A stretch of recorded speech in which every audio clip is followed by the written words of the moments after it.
Good morning, students. Hello, how are you? Students, today I am here with my topic Nelson Mandela. Today we read its second part. In part 1, we read about Nelson Mandela's inauguration. उसमें हमने जाना कि Nelson Mandela कैसे south Africa के पहले राष्ट्रपति बने और किस तरह से साउथ अफ्रीका में अपार्टहेड की नीति, रंग भेद की नीति थी और कैसे काले लोगों ने वहां पर एक्सप्लॉयटेशन को सहन किया। तो आज हम इसका सेकंड पार्ट पढ़ते हैं। सभी बच्चे अपने बुक्स एंड नोटबुक्स ओपन करेंगे। तो let's start our second part of Nelson Mandela long walk to freedom. Open your books.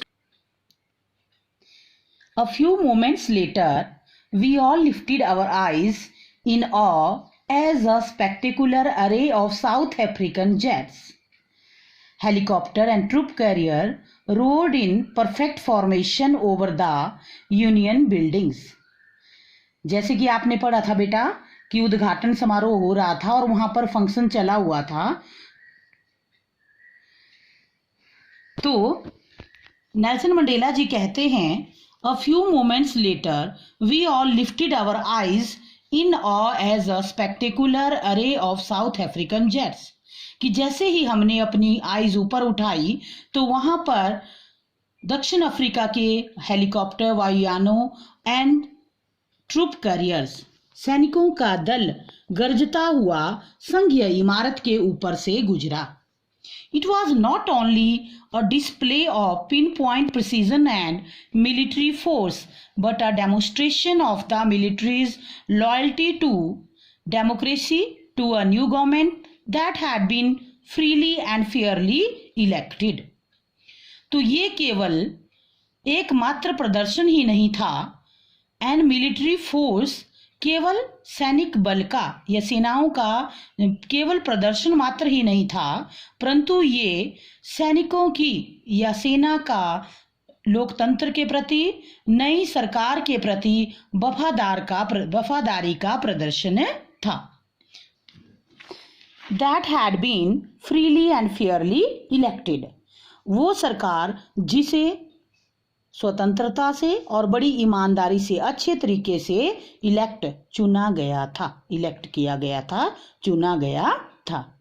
Only moments before, the highest generals of the South African Defence Force and police, their chests bedecked with ribbons and medals from days gone by, saluted me and pledged their loyalty.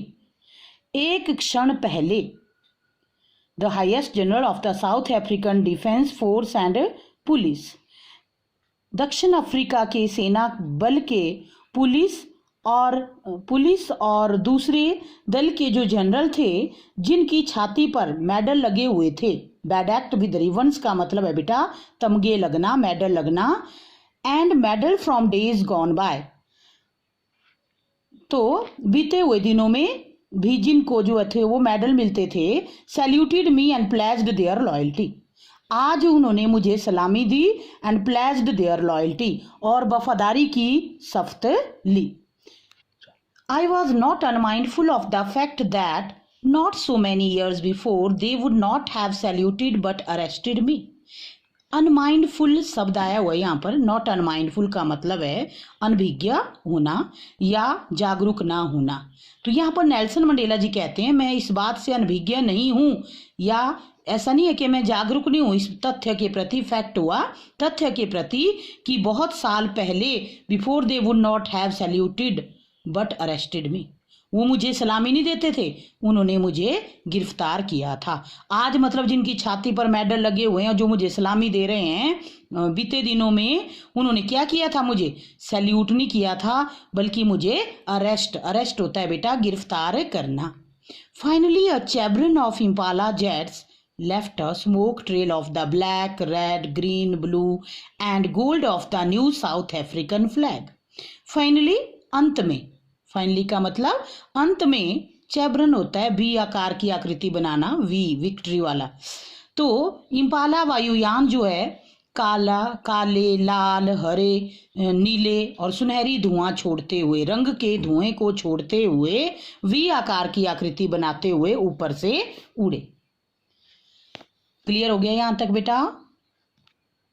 The day was symbolized for me by the playing of our two national anthem and the vision of whites singing Nkosi Sikelel I Africa and black singing Die Stem, the old anthem of the Republic. Although that day neither group knew the lyrics of the anthem they once despised, they would soon know the words by heart. तो वो दिन मेरे लिए प्रतीकात्मक बन गया। जैसे कि आप जानते हैं कि जब कोई भी राष्ट्रीय फंक्शन होता है तो राष्ट्रीय गान गाया जाता है देश का। तो यहाँ पर मंडेला जी कहते हैं कि वो दिन मेरे लिए प्रतीकात्मक बन गया। उस दिन जो है 2 राष्ट्रगान गाए गए। And the vision of white singing, गोरे लोगों का नकोसी सिकेलेल आई अफ्रीका जो उनका राष्ट्रीय गान था वो गाते हुए, और काले लोगों का डाई स्टेम गाते हुए देखने का जो दृश्य था वो बड़ा अद्भुत था।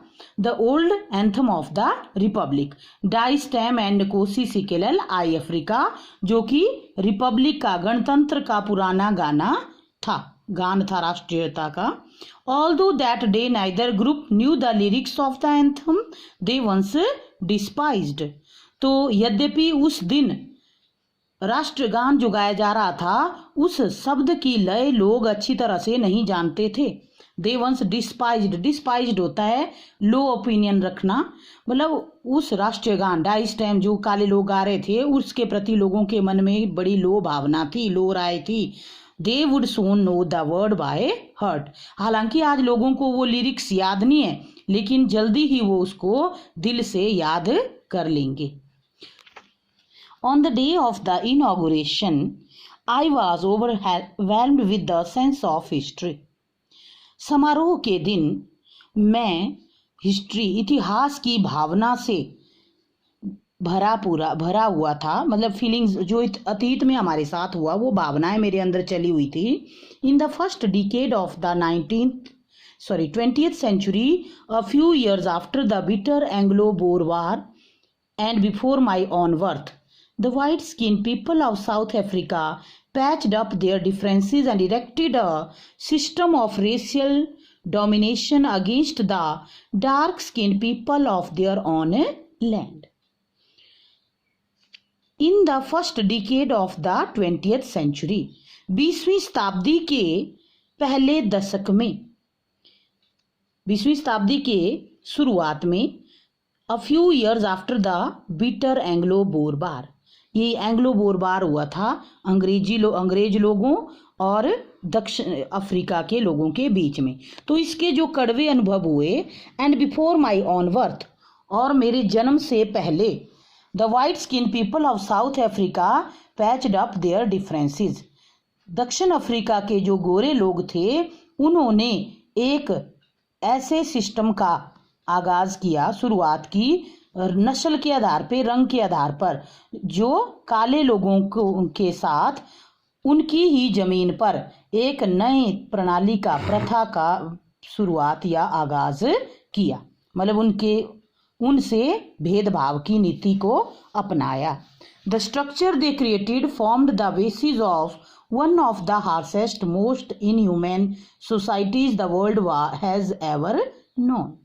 जो ढांचा उन्होंने क्रिएट किया, बनाया, फॉर्म द बेसिस ऑफ, वो हार्शेस्ट, सबसे ज्यादा क्रूअल, इनह्यूमन, अमानवीय समाजों में अब तक संसार के जितने भी सोसाइटीज हुए हैं उनमें सबसे ज्यादा कर्कश, अमानवीय ढांचा था। Now in the last decade of the 20th century and my own 8th decade as a man, that system had been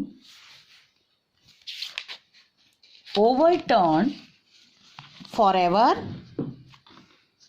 and replaced by one that recognized the rights and freedom of all peoples regardless of the color of their skin. Mandela ji बात कर रहे हैं कि first decade में, decade होता है बेटा 10 वर्ष का, कि 20वीं शताब्दी के शुरू के दशक में एंग्लो बोरबार से पहले जो कड़वा अनुभव हुआ था हमें, उस समय जो है रंग भेद की नीति सामने आई थी। और ये बात कर रहे हैं कि अब जब मैं 20वीं शताब्दी के अंतिम दशक में हूँ और मेरा 8वां दशक जो है एक आदमी के रूप में, मैं मतलब 8वें दशक में पहुंच गया हूँ अपनी उम्र के हिसाब से, दैट सिस्टम, अब वो सिस्टम जो है पूरी तरह से ओवरटर्न हो गया है, बदल गया है, और उसकी जगह पर एक ऐसा सिस्टम शुरू हुआ है, the rights and freedom of all the people, जो कि सब लोगों के राइट्स, अधिकारों और स्वतंत्रता की बात करता है बिना किसी रंग भेद के कारण। क्लियर? अब हम आगे बढ़ते हैं। That day had come about through the unimaginable sacrifices of thousands of my people whose sufferings and courage can never be counted or repaid। यहां पर मंडेला जी क्या कहते हैं कि ये जो दिन आया है ये through the unimaginable sacrifices of thousand of my people, ये जो हमने हासिल किया है इसको हमने ऐसे नहीं अचीव किया है, इसके लिए मेरे हजारों लोगों, मेरे जो लोग हैं, मेरे जैसे काले रंग के जो लोग थे, डार्क स्किन्ड कलर वाले जो लोग थे, उनके अनइमेजिनेबल हुआ, अकल्पनीय, मतलब जिनकी हम कल्पना नहीं कर सकती, ऐसे बलिदान के कारण ये दिन आज हमारे सामने आया हुआ है। People who suffering and courage can never be counted और रिपेड, लोग जिनके दुखों को, जिनकी पीड़ाओं को, करेज हुआ साहस, सफरिंग हुई पीड़ा या दुख, जिनको हम गिन नहीं सकते, कितने दुख उन्होंने झेले हैं उसको हम काउंट नहीं कर सकते, और ना हम उनको रिपे कर सकते हैं, मतलब ना हम उनका भुगतान कर सकते हैं। I felt that day, as I have on so many other days, that I was simply the sum of all those African patriots who had gone before me। उस दिन मैंने महसूस किया, या बहुत सारे दिनों में भी मैं ऐसा महसूस करता था कि मैं केवल उन्हीं अफ्रीकी देशभक्त, पैट्रियट्स हुए देशभक्त बेटा, हु लव देयर कंट्री, उनको बोलते हैं पैट्रियट्स, तो उन अफ्रीकी देशभक्तों के जो मुझसे पहले चले गए, इस संसार को छोड़ करके चले गए, मतलब यहाँ पर सैक्रिफाइस दे करके चले गए, मैं उन्हीं के, I was simply the sum of all those African patriots, मैं उन्हीं लोगों का परिणाम हूँ, उन्हीं के द्वारा किए गए संघर्षों से मैं आज यहाँ तक पहुंचा हूँ। That long and noble line ended and now begin again with me, उनकी जो उदार लाइन थी, उनके संघर्षों की नोबल लाइन, उदार पंक्ति एंडेड हो गई, खत्म हो गई, और अब दोबारा मेरे साथ शुरू हुई। समझ आया आपको? तो now I was pain that I was not able to thank them and they were not able to see what their sacrifices had wrought. मुझे पीड़ा थी, इस बात का मुझे दुख था उस दिन जब मैं राष्ट्रपति बना कि मैं उन लोगों का धन्यवाद नहीं कर सका, वॉज नॉट एबल टू, योग्य नहीं था, आज वो लोग चले गए और मैं उनको थैंक्स नहीं कह सकता। दे वर नॉट एबल टू सी, और वो भी इस बात को देखने के लिए यहाँ पर नहीं थे कि उनके सैक्रिफाइसों ने, उनके त्यागों ने, उनके बलिदान ने क्या परिणाम लाया था, रॉट, क्या हमने उपलब्धि प्राप्त की थी। रॉट हुआ बेटा अचीवमेंट, उपलब्धि, मतलब जो उन्होंने झेला उसके बदले में हम गेन क्या किया, वो हमने क्या गेन किया वो नहीं देख पाए। Policy of apartheid created a deep and lasting wound in my country and my people. Apartheid बताया था बेटा आपको, क्या बताया था? रंग भेद। तो डिस्क्रिमिनेशन जो रंग के आधार पे होता है उसको बोलते हैं अपार्थाइड। रंग भेद की पॉलिसी क्या हुआ, नीति ने मेरे लोगों और मेरे देश पर, मेरे देश और मेरे देश के लोगों में अंतिम और कभी ना डीप एंड लास्टिंग, लंबे समय तक रहने वाले वुंड होता है, जख्म छोड़ दिए हैं। All of us will spend many years if not generations recovering from that profound hurt. उन प्रोफाउंड होता है गहरे, उन गहरे दुखों से, जख्मों से बाहर आने के लिए अगर हमें जनरेशंस, पीढ़ियां नहीं तो बहुत वर्ष लग जाएंगे उस पीड़ा से हमें बाहर आने के लिए। But the decades of operation and brutality had another unintended effect, and that was that it produced the Oliver Tambo's, the Walter Sissoulus, the Chief Luthulus, the Yusuf Dadus, the Bram Fischer, the Robert Subuquas of our time, men of such extraordinary courage, wisdom and generosity that their like may ever be known again. अब यहाँ पर Mandela ji कहते हैं कि दशकों के operation दुखों, दबाव, शोषण एंड ब्रुटलिटी, संघर्ष से हैड अनदर, मतलब ठीक है, लोगों ने झेला, संघर्ष को झेला, दबाव को झेला, ऑपरेशन को झेला, परंतु इससे एक अनइंटेंडेड, मतलब जिसके बारे में हमने सोचा ही था, इरादा ही नहीं किया था, क्या प्रभाव, ऐसा प्रभाव जिसका हमें पता नहीं चला भाई, ऐसा प्रभाव जो है उसने छोड़ा। And that was what that it produced, कि इस दुख ने, इस ब्रुटलिटी ने, इस ऑपरेशन ने, संघर्ष ने महान लोग, कौन कौन से, Oliver Tambos, Walter Sisulus, chief Luthulis, Yusuf Dadoos, Bram Fischer और रॉबर्ट सुबुक्वेस जैसे अपने समय के महान लोग, men of such extraordinary courage, अद्वितीय, असाधारण साहस, करेज क्या हुआ बेटा, साहस, विजडम हुआ, बुद्धिमता, जेनरसिटी हुआ, और उदारता की भावना रखने वाले महान लोग जो आज तक जाने गए वो हमें दिए। तो जब भी हम कोई दुख सहन करते हैं, मतलब जब भी दबाव या शोषण अत्यधिक चरम सीमा पर पहुंचता है तो कुछ ना कुछ गेन भी होता है। तो यहाँ पर ये बात करें कि हमने महान लोग भी प्राप्त किए। Perhaps it requires such depth of operation to create such heights of character. शायद, perhaps क्या हुआ बेटा, शायद ऐसे चरित्र की ऊंचाई के लिए, करेक्टर हुआ बेटा, चरित्र, हाइट्स हुआ ऊंचाई, इतनी ज्यादा जो चरित्र की ऊंचाई हमने हासिल की, शायद उसके लिए इतने ही गहरे, डेप्थ्स हुआ गहरे, डीप से बनाए डेप्थ्स, गहरे शोषण की, दबाव की जरूरत थी। Clear?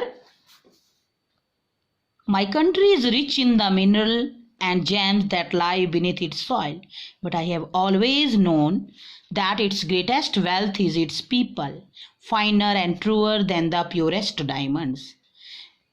मंडेला जी कहते हैं, मेरा जो देश है वो मिनरल, खनिज, आपको पता है कि साउथ अफ्रीका में खनिज, हीरे और जो सोने की खाने हैं, किम्बरले वगैरह, जोहान्सबर्ग, जो दो जगह हैं जो मैप में भी आपको कई बार बताई हुई हैं कि यहाँ पर सोने और हीरे की खाने हैं। तो यहाँ पर नेल्सन मंडेला जी कहते हैं कि नो डाउट, इसमें कोई शक नहीं है कि मेरे देश की मिट्टी के नीचे, बीनीथ होता है बेटा, नीचे खनिज है, मिनरल हुआ खनिज है, और जेम्स हुआ रत्न है। But I have always known, परंतु मैं हमेशा से ये जानता आया हूं, that it's greatest wealth is it's people, कि इसकी जो सच्ची दौलत है वो इसके महान लोग हैं। Greatest wealth, great, greater, greatest, मैंने आपको बताया था जहां भी सुपरलेटिव डिग्री लगती है आपके, ये यहाँ पर सुपरलेटिव डिग्री लगी हुई है ग्रेटेस्ट, अगर इट्स ग्रेटेस्ट लिखा है ना, तो इसकी जो सबसे बड़ी दौलत है वो इसके लोग हैं। Finer and truer than the purest diamonds, जो कि सच्चे हैं, सीधे हैं, पूरे एक शुद्ध हीरे की तरह, सॉरी डायमंड्स की तरह। तो जैसे डायमंड शुद्ध होता है वैसे ही मेरे देश के लोग हैं, खनिजों से भी ज्यादा अच्छे हैं।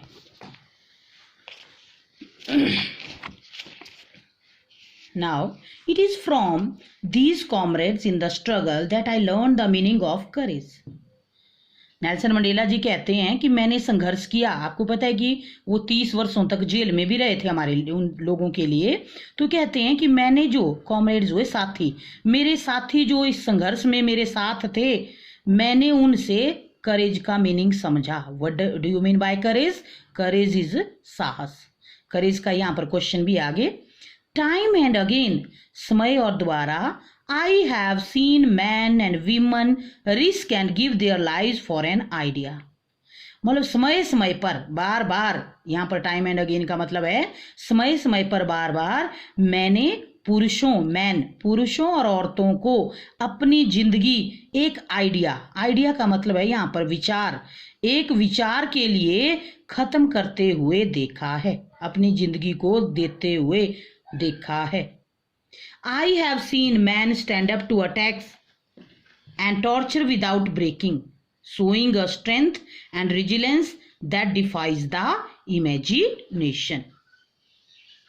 मैंने पुरुषों को आक्रमण और यातना के समय, टॉर्चर हुई यातना, जब भी उन पर टॉर्चर कष्ट या यातना दी गई, उन्हें आक्रमण किया गया, उन्हें बिना टूटे विदाउट ब्रेकिंग, बिना टूटे खड़े होते हुए देखा है।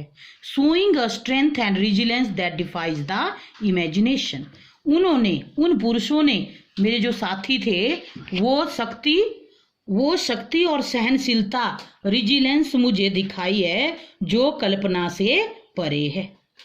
I learn that courage was not the absence of fear but the Triumph over it. मैंने अपने साथियों से जाना, कहते हैं कि मैंने अकेले संघर्ष नहीं किया, मेरे जो साथी थे उनसे मैंने ये जाना कि करेज हुआ साहस, वो फियर की अब्सेंस, डर की अनुपस्थिति नहीं है। अब्सेंस हुआ अनुपस्थिति, साहस का नाम ये नहीं है कि डर की अनुपस्थिति, but the Triumph over it, परंतु उस पर जीत हासिल करना। ट्रियम्फ होता है बेटा जीत, विजय लिख लेंगे। The brave man is not he who does not feel afraid, बहादुर आदमी वो नहीं होता जो डर महसूस, हु डज नॉट नहीं करता, मतलब जिसे डर नहीं लगता, but he who conquers that fear, परंतु बहादुर तो वो होता है जो उस डर को जीत लेता है। कंकियर होता है बेटा विन, जीतना, बोलते हैं ना डर के आगे जीत है। तो now no one is born hating another person because of the color of his skin or his background or his religion. कोई भी जन्म से किसी दूसरे व्यक्ति से उसके रंग के आधार पे, उसकी पृष्ठभूमि, बैकग्राउंड, किस परिवार से है, किस पृष्ठभूमि से है और किस धर्म से है, इसके आधार पर भेदभाव करना नहीं सीखता। मतलब पैदा होते ही हमें ये भावनाएं नहीं होती। People must learn to hate, लोगों को नफरत करना सीखना पड़ता है। And if they can learn to hate they can be taught to love, और यदि वे नफरत करना सीख सकते हैं तो वे प्यार करना भी सीख सकते हैं। और love comes more naturally to the human heart than its opposite, और अगर मैं सच बोलूं तो प्यार जो है मनुष्य के दिल में नफरत से, इसके ऑपोजिट, लव का ऑपोजिट हुआ हेट, तो इसके विपरीतार्थक शब्द से ज्यादा जल्दी जो है वो प्रवेश करता है। Even in the grimmest time in prison, when my comrades and I were pushed to our limits, I would see a glimmer of humanity in one of the guards. तो जेल में, grimmest time in prison, jail में मेरा जो सबसे दुख भरा अंधकारमय समय था, तो मैं और मेरा साथी, जो हम लोग, जो कॉमरेड्स, मेरे साथ जो लोग थे जेल में, जब हमारे ऊपर अत्याचार होते थे और आवर लिमिट्स, हमें हमारी सीमाओं से परे, मतलब सीमा से बाहर यातनाएं दी जाती थी, तो I would see a glimmer of humanity in one of the guards, तो मुझे वो मानवता की झलक जो बाहर गार्ड खड़े होते थे किसी एक व्यक्ति में नजर आ जाती थी। Perhaps just for a second, चाहे थोड़ी देर के लिए उसमें दया आती थी, but it was enough to reassure me and keep me going. Reassure हुआ बनाए रखना, परंतु ये मुझे आगे बढ़ने के लिए, बनाए रखने के लिए पर्याप्त होती थी, इनफ होती थी। Man's goodness is a flame that can be hidden but never extinguished. आदमी की जो भलाई है वो एक फ्लेम की तरह है, ज्वाला की तरह है, जो छुप सकती है पर बुझ नहीं सकती। एक्सटिंग्विश्ड हुआ बुझना। ये था हमारा नेल्सन मंडेला का पार्ट 2, जिसमें आपने नेल्सन मंडेला के ग्रीमेस्ट पीरियड के बारे में, उनके संघर्ष के बारे में डिटेल से जाना। तो यहाँ पर बेटा बहुत सारे वर्ड मीनिंग आए हुए थे, ये वाले हमने डिस्कस किए थे पिछले पार्ट में। अब यहाँ से हमने